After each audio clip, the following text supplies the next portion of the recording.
Hi everyone, my name's Lily and I am the book reviewer behind Utopia State of Mind, and today I'm going to be sharing with you my 20 favorite reads from 2024. Okay, so this list was way longer than 20 reads. Then I was like, oh, should I get it down to 24? That would be really cute. And then I was like, no, you know what? Let's not overcomplicate this. Let's do 20. I do have some honorable picks as well that I will mention at the end, but let's just start off with 20. For reference, earlier this year I did a video where I talked about my top favorite books until the midpoint way, I guess, or from every month. So I won't try to repeat that many that I've talked about. And I know for a fact that I've talked about at least two of the three that I'm going to start off with because they're all favorite reads from January. The first is Most Ardently, which is a queer Pride and Prejudice retelling. I've talked about the Fierce Reads Remix Classic series a lot on my channel, so I won't really delve too much into it, and I know it's in that video. And another one was Fathom Folk, which is an adult fantasy debut, which has kind of mermaids, it has like mystical, supernatural creatures, it has politics. It has this idea of kind of the best way to make change. Cannot wait for the sequel, Tideborn, in 2025. And so I know that I talked about that one as well.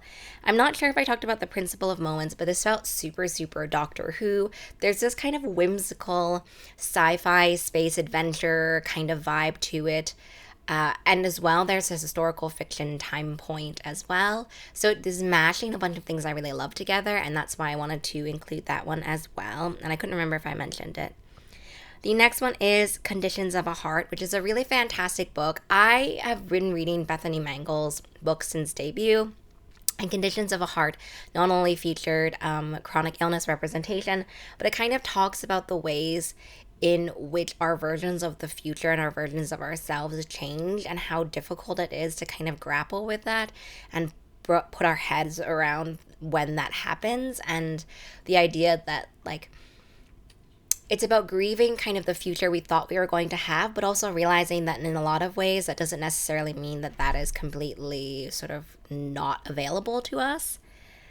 The next one is Dear Wendy, which is a new adult book, or it's set in the first year of college between two rival advice columnists, and it features ace and arrow representation.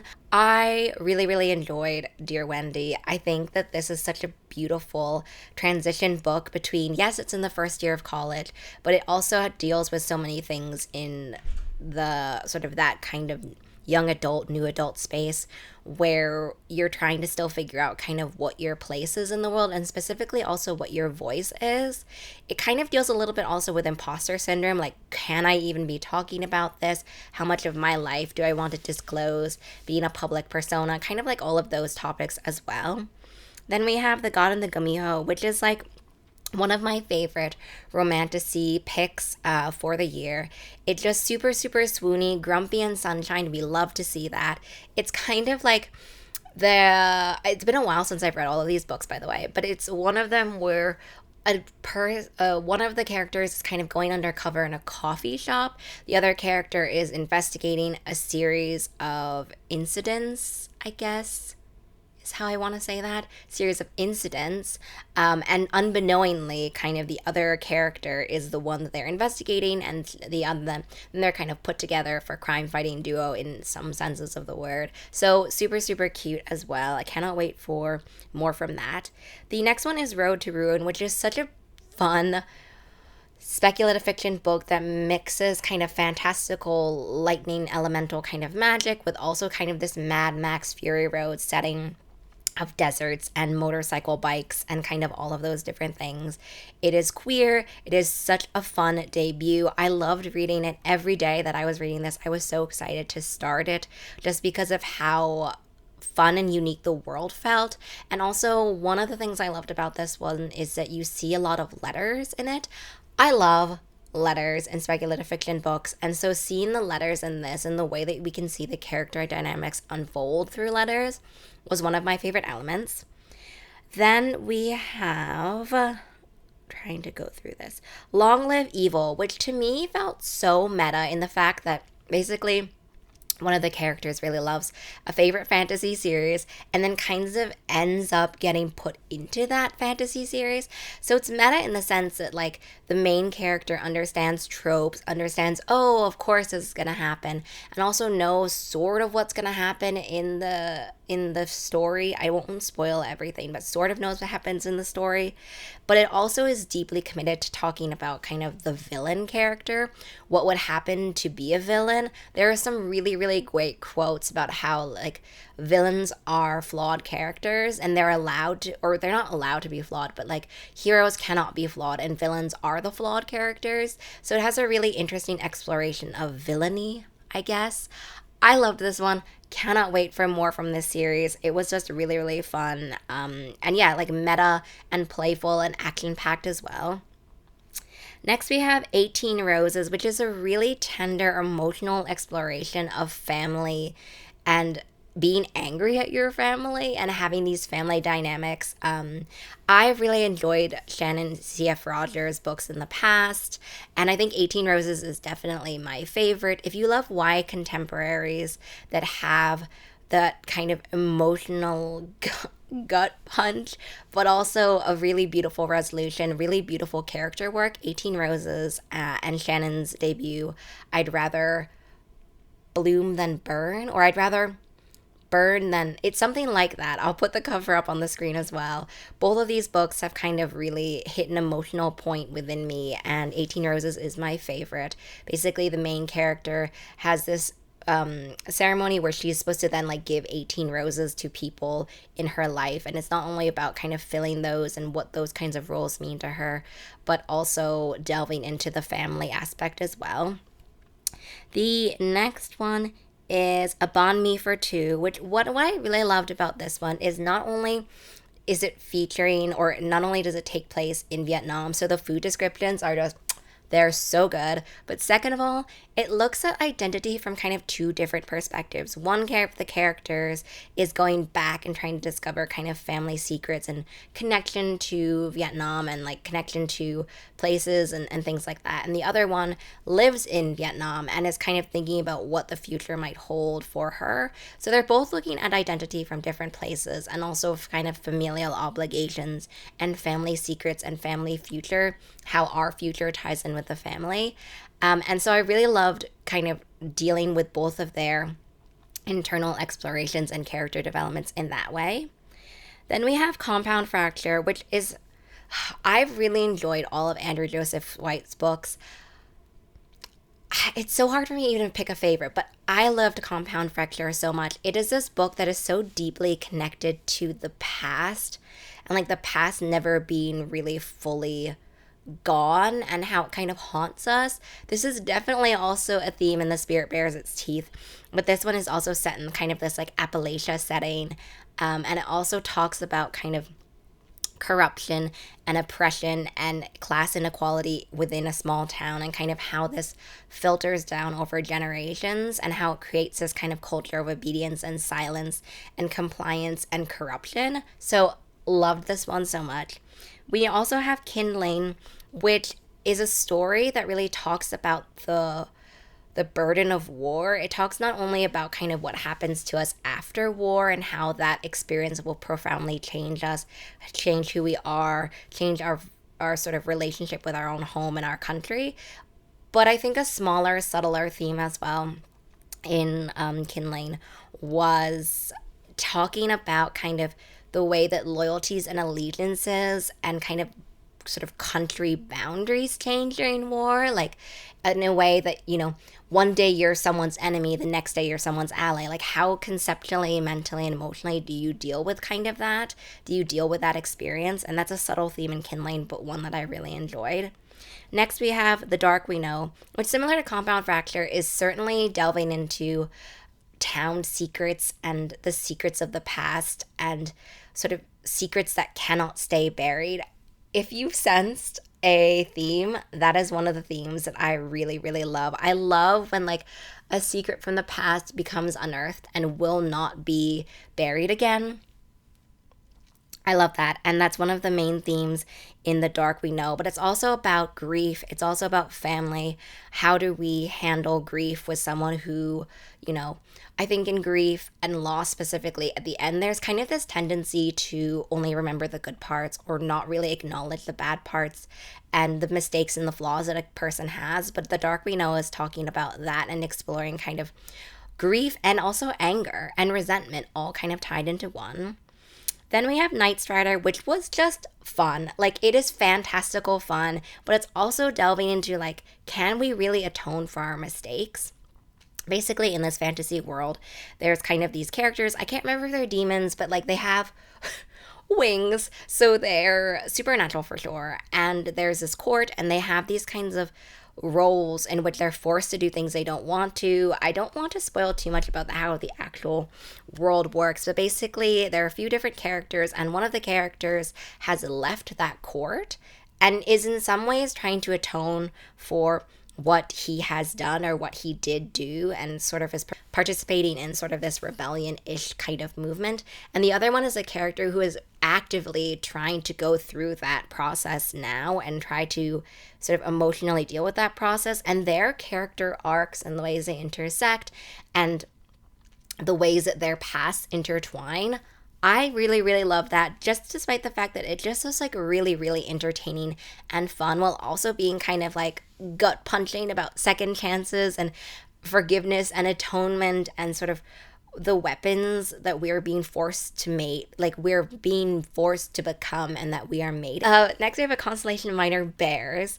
And this book is so deeply talking about grief and loss and anger. I loved this book in the way that it talks about how upset we can be with the people who are gone from our lives.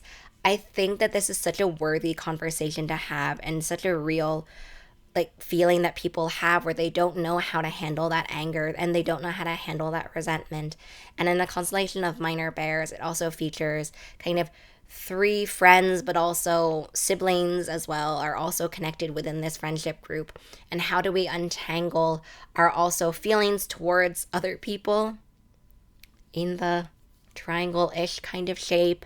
And it just is so gorgeous. The character work in it is so great. I think that it might be my favorite Jen Fergus. Really love Jen's debut, but I think that A Constellation of Minor Bears takes the cake.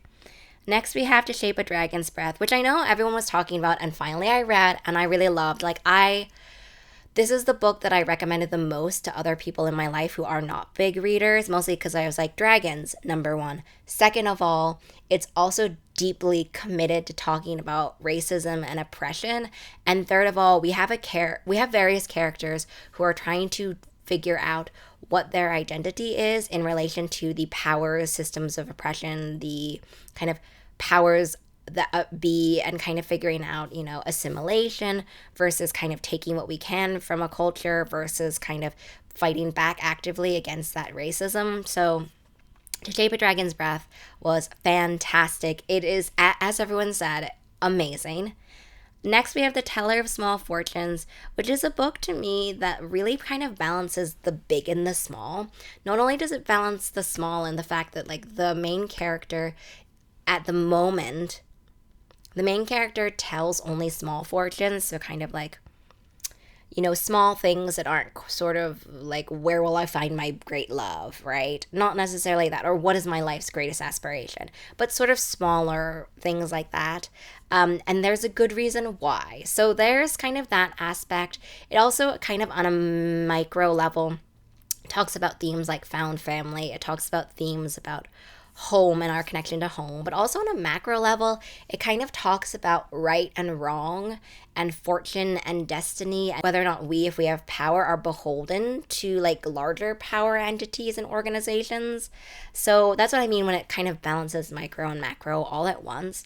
Next, we have Midnights with You, which was such a great emotionally gut-wrenching book. I love the emotional gut wrench, but it was about abuse and about sort of cycles of abuse and parental abuse, and how do we keep that trauma and that abuse from kind of affecting our relationships and also affecting who we are, and these complex relationships of love and resentment and anger, and kind of figuring out Is it okay to be like really, really angry at the people that we love for good reason? And how do we navigate those feelings? How do we navigate our own kind of individual identity outside of that family unit?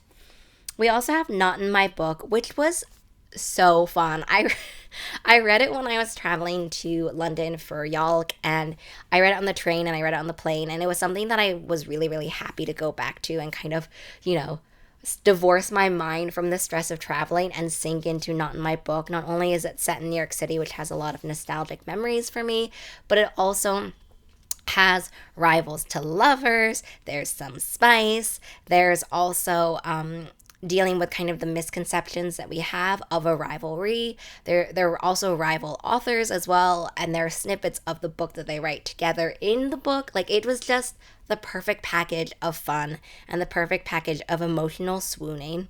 And the final one that I want to talk about, which people might have thought about, that would be in this video, is Bad Either and Other Names for Cora Zhang. I will link down below my video where I talk all about this book and all about my feelings, and the December wrap up where I also talk about this as well. So I will not necessarily focus too much on that here, but that is the last one. And now I want to talk about some honorable mention reads. And these are reads that were really impactful or really stuck out to me when I was going through the list of like 400 books that I read in 2024 that I wanted to mention. So let me go back up to the top of my sheet. The first one is Free Period, which I read on vacation as well, a different vacation earlier in the year in January. And this middle grade is amazing. More people have to read it. Not only does it talk about the access of menstrual products to everyone, and also taboo about reproduction, taboo about menstruation, and all of kind of these things, and fighting against the sexism in a middle grade setting. Alone, that would be fantastic. But like the friendship chaotic duo, it just made me laugh so much. I would be reading this while I was on this family vacation and just kind of laughing and kind of explain what was happening. And obviously without the context, it's not as funny, but that's why I wanted to mention this one.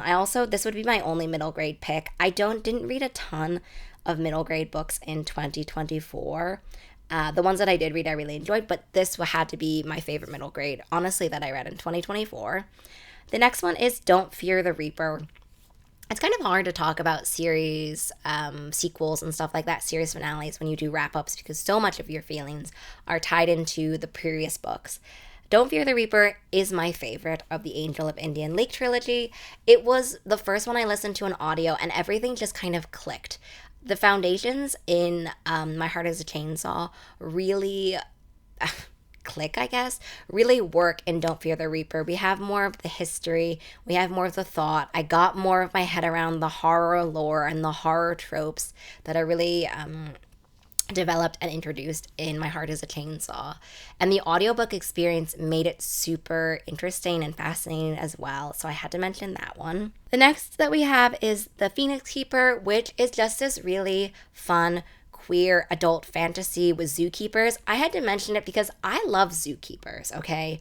There was a brief period of my life where I thought I might go into zoology, and so I had to mention The Phoenix Keeper just for that. Like, it was just so fun. If you love magical creatures, tons of magical creatures. There's sabotage, there's a queer romance element to it, there's kind of rivalry to lovers-esque vibes too. Like, it is just fantastic. I loved it so much. Every time I would read this, it would leave a smile on my face, basically. Next, I want to talk about Twelfth Night, which Twelfth Night as the play is a core memory for me in terms of growing up, watching it being acted out as puppets. That was one of my first Shakespeare plays I ever saw as a kid on a VCR tape.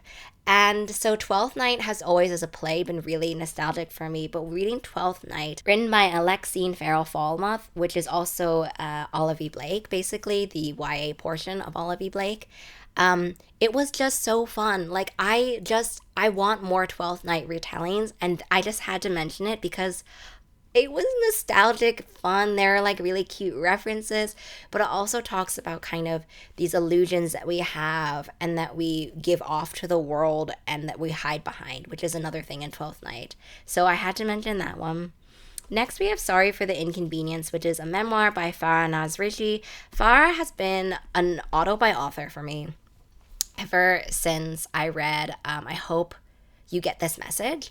And this memoir is fantastic. Basically, it was kind of inspired by a TikTok that went viral about how Farah met her husband. And this one was just so fun. Audiobook is a must. It is read by Farah, who is an audiobook narrator as well. Farah was a narrator in the First Sister series, which I have not finished. But anyway, audiobook 100% recommend. It is just a story about love and loss and self-discovery and how, like, some of the times the best things just take time. So I had to mention that because I don't read a lot of memoirs. I think this is actually the only memoir I read in 2024, and I wanted to mention that one. And those are all of my honorable picks. I tried to keep my honorable mentions very small. So these were my favorite reads for 2024. Please let me know down below if you read any of these books, what your thoughts were, and also what your favorite reads were for 2024, or maybe what one of them were. I hope you have a really great start of your 2025 reading day, week, month, and the rest of the year that is unfolding in front of us. And I will see you in the next video. Bye.